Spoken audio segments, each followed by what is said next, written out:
And one more, if I may. Just, Bill, the width of that landscape buffer?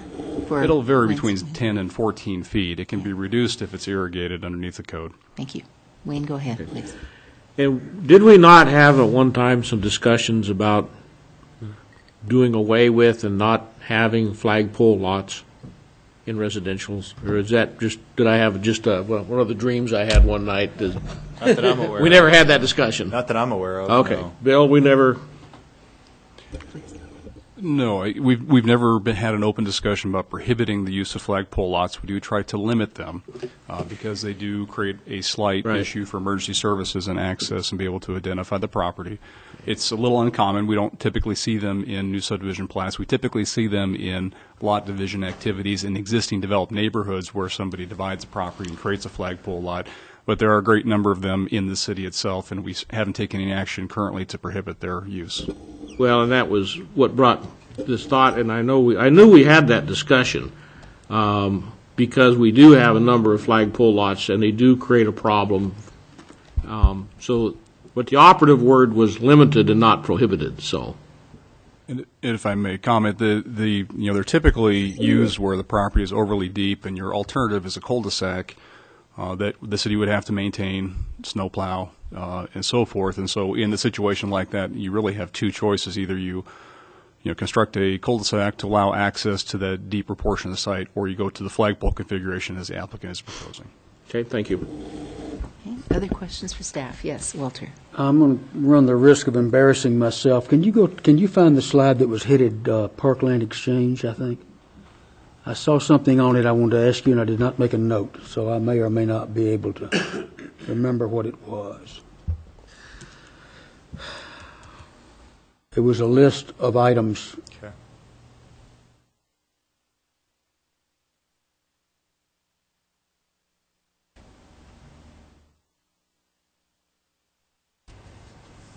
In that list? Just let me see if I can remember what. Okay, so you did pick up the change in zoning created a need for additional parkland dedication. Correct. So you did pick up that additional requirement when you were doing the math on the Basically getting up to the 1.2327. Yeah, correct. It'd be the 0.1927 acres, and so that's the 4% increase when you go to the RO and GB zones over the R2 zone. And then also would include basically the recommendation from Parks and Rec Director to give the $1,350 back, which equates to 0.1 acres. And so you have the original park, which is 0.94, on top of the 0.1 that the director wishes to give back. And so basically it'd be 1.04 acres, and then you'd have the increase, which is 0.19, and that equates to 1.2327. I got it. Did you get it? I got it this time. If I may, for I know. for Gary, Kind of the equation. and asking for the return of the $1,350 is not something we can't. I mean, we can do that. Sorry, I was talking to Rod. Can you fill me back in? Basically, it's the director's, Parks and Recreation Director's recommendation to give the $1,350 back, which was paid as a fee in lieu of for the existing parkland. So there's 0.1 acres, which was, the park was 0.1 acres under what it should have been, so the applicant was required to pay that fee in lieu of. Now, Mr. Curtis is wanting to give that money back and instead take the land instead of the fee in lieu of for the new proposed park. Yeah, with the current application to change the plat, change the zoning and that sort of thing, then yes, you can revisit that.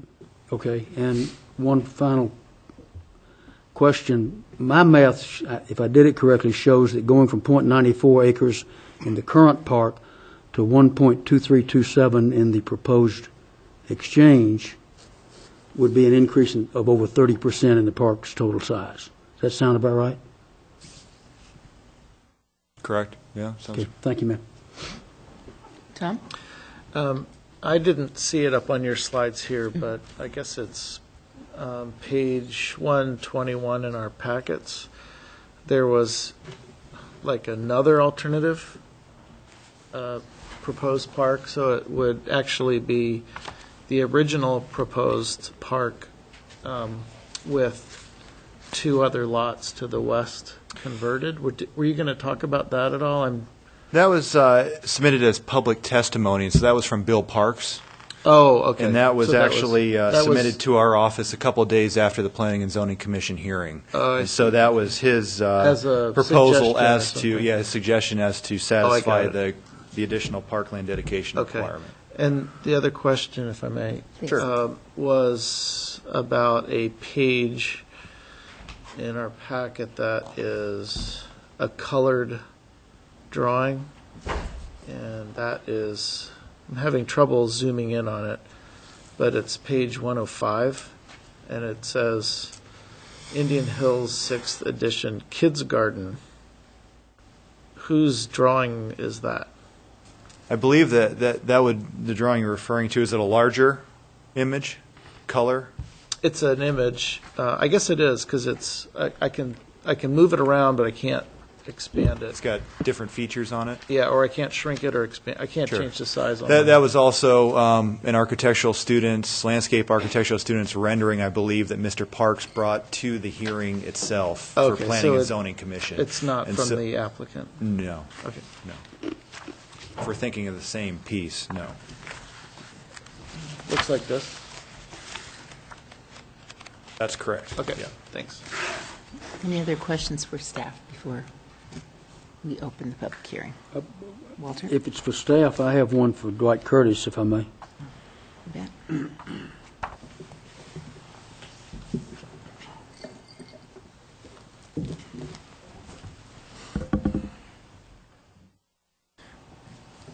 Hi, Dwight. Hello.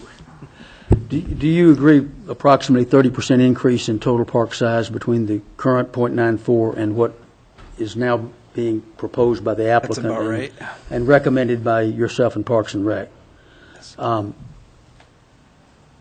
if the park exchange does not occur, then the developer would be required, if they proceed with this proposal in other fashion, would be required to provide I think I saw this number somewhere, 9,914 square feet of park somewhere. Or equivalent to, yes. Yeah. And 9,914 square feet is in the realm of an R1 lot. Is that, I mean, they gave several lot sizes in Mike's presentation. That sounds about right. Yeah. What can you do with it? Tot Park? Well, Much? it just depends on what we what's available as far as placement. I wouldn't recommend a tot lot separate from another park in that general area. It could. There's a lot of things that we could possibly do with this. We'd need to take it back to the Parks and Rec Commission to vet that out. It could be to bank the land for the next subdivision. It could be fee in lieu of. It could be. It could be another small lot. Lot of things. Do you, just for comparative purposes, do you remember the approximate size of the park that we just created over on, help me, Victoria? Yeah, Lillian Asbury. It's just about a half acre. It's not very much. Slightly larger than this 9914 we're talking about? Yes. It's about right, yeah. Bill, do you have the answer to that? Yeah, Bill. I could look it up. I don't have the answer off the top of my head. I think, there were two separate parcels there. One was, I think, roughly 20,000 square feet, and one was in the 7,000 to 8,000 square feet size. I could certainly look it up and let you know here shortly. So you're saying that at Lillian Asbury was approximately 28,000 square feet? I can look that up again here for you shortly. That sounds better. If you, You believe that's about right? And we're talking about 9,000 here. Okay, thank you. It's pretty small. Any other questions? And I heard some discussion going on over here. Did staff was there anything you wanted to add before the public hearing? No? Okay. Thank you, Dwight. All right, thanks. Thank you, Mike. So the city council has a lot to consider this evening. Let me just run through what we have listed as their objective. The action will be to conduct the public hearing upon the proposed parkland exchange, comprehensive plan land use designation, zoning designation, and preliminary plat, and then consider, after your testimony, the issues involving the parkland dedication, the comprehensive plan land use designation, the zoning ordinance, and the preliminary plat as it may be replatted in this case. And so, because it's virtually impossible in the course of your testimony for us to single out each of those aspects, I'm just going to allow your testimony as pertains to any of those, and we'll leave it to the City Council to sort it out at the end, because all of these aspects are integrated in the end result. What we ask for public hearings is that you state your name and address for our record. If you have a last name that might be difficult to spell, please do spell it for our city clerk who is keeping the record tonight. I'll allow up to 3 minutes of testimony per individual, and if you're representing a group, I'll allow up to 7 minutes of testimony. And if I can get the timing device to work tonight, we'll be in, just listen for the beep. Or otherwise, Gary Reedner will pull out the shepherd's crook. Is that right? Okay. Very good. Job I was hired for. All right. We'd ask, too, that you not repeat what's been said before you. You may certainly say, I agree with what this person said, but try not to repeat if at all possible. With that, I'll open the public hearing and invite testimony first from the applicant or their representative, please.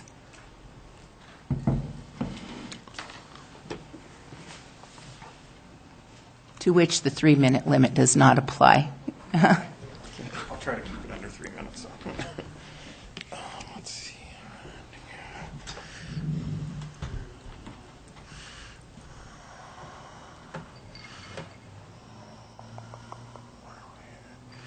It's the best one.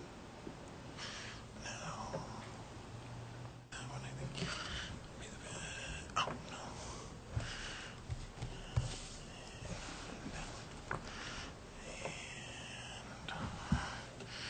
Take that long to find the slide you want. There we go. Okay.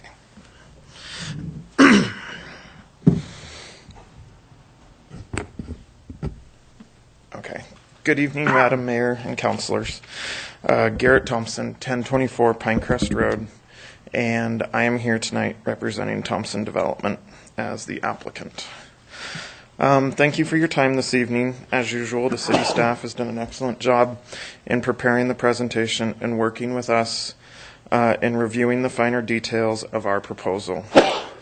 We do not want to be repetitive, so in addition to what Mike has presented, I would like to briefly address just a couple items. First, we received a request from a local business wanting to stay in Moscow but needing a new location to expand. We felt that by platting and rezoning a general business lot located right there next to the USDA, we could accommodate their needs. Also, Phase 2 is currently zoned R2, which is that right there. And that was always intended to be a holding zone based upon the market conditions. The residential office zone allows for residential and office development, providing a good transitional zone between the residential to the west and the motor business and proposed general business to the east. This maximizes the marketability of the property and provides opportunity for Alturas Technology Park to expand in the future.